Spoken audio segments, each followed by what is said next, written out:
So it's you, and it's all the different aspects of you. Race would be one, your sexuality. Your gender, your socioeconomic standings. And the way all of those come together to make up you. And they leave the person more disadvantaged than if they had, say, one identity, like if they were just a black man or if they were just a white woman. In elementary school, I went to a predominantly black school.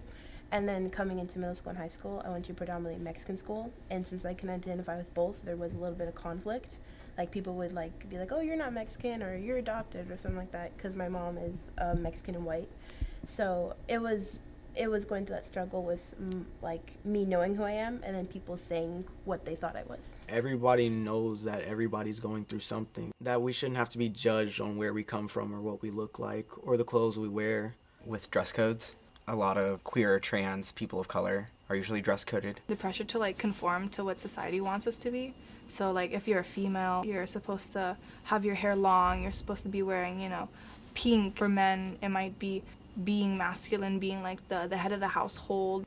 These assumptions kind of keep us from reaching our full potential. Oftentimes I find that teaching about prejudice helps reduce it, because once you know that there's a possibility that you have a prejudice, you're more likely to catch it. There are new things about us that aren't just set in stone, our genders and our sexualities, and they need to know that it's flexible. We're not now realizing, it's more it's being acknowledged now. It's important for them to now educate themselves with that new knowledge. I think the main thing is just asking, just not to just assume. It's kind of hard not to, but if you do not understand or you do have a question, the worst thing that the person could say is, oh, I don't want to answer that, or that's not a good question to ask, you know what I mean? So